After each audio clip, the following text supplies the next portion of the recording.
We have 5 major pieces of equipment in our studio that we must learn to use safely. Let's start with the kiln. It's basically a giant oven, but instead of baking cakes, it bakes our clay.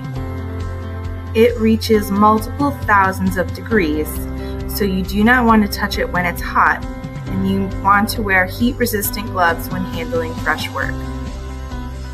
Additionally, you do not want to look inside while it's running, as a hot kiln will glow like the sun does. Having your kiln safely set up in the studio means having it on concrete floors with plenty of space between it and anything else. Any shelves near the kiln should be made of metal, and you need to have an emergency shut-off or breaker located somewhere in the room. Major dangers with the kiln are heat from inside and pinching between the lid and the body. Though it is important to know how to safely exist in the room with the kilns, I will actually be the one to handle them most of the time. Work ready to be fired for the first time is the most fragile it will ever be and can break easily. Additionally, we have about 100 people that will be sharing these kilns this trimester. It is because of these reasons that I will take the responsibility of the kilns, so if anything breaks, it's my fault, not yours.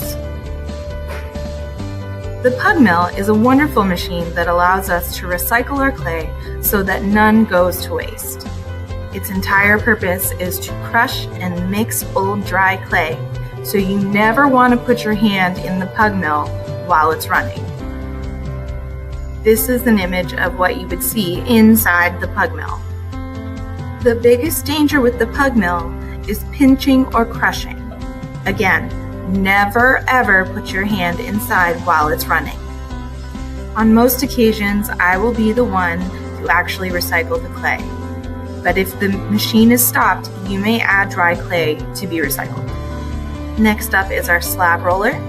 Make sure any extra clay gets put away after using it, and that the board and mat gets wiped down at the end of the day. The hazards here come from the barrel wheel that rolls out the clay. Make sure to keep your hands clear of the barrel to prevent squishing and keep loose items away from the gears. The extruder is like a giant pasta press, or you may have used one as a child with your Play-Doh sets.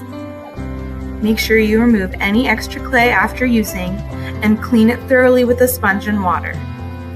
Pinching is the major hazard with the extruder. There are a number of hinges and joints that could easily grab your skin. The pottery wheel. I will be demoing how to use the wheel, so for now let's just focus on safety. For your safety, as well as the pottery wheel, you should make sure that it is stopped before getting on or off of the wheel. Our wheels are electric, so try to avoid getting water on the foot pedal or any of the electrical components. Make sure to turn off and unplug the wheel after each use. Make sure to tie back long hair and restrain loose clothes before using the wheel so that nothing gets caught in its rotation. But what do we do if a piece of equipment isn't working as it should? First and foremost, stop using it. If it's electric, turn it off and unplug it, and then tell the instructor so that I can try to fix it or get it fixed. If a piece of machinery catches fire, turn it off at the emergency breaker, which should be located away from the dangerous equipment.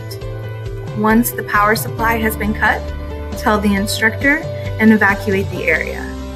Once you are safe, inform the rest of the people in the building.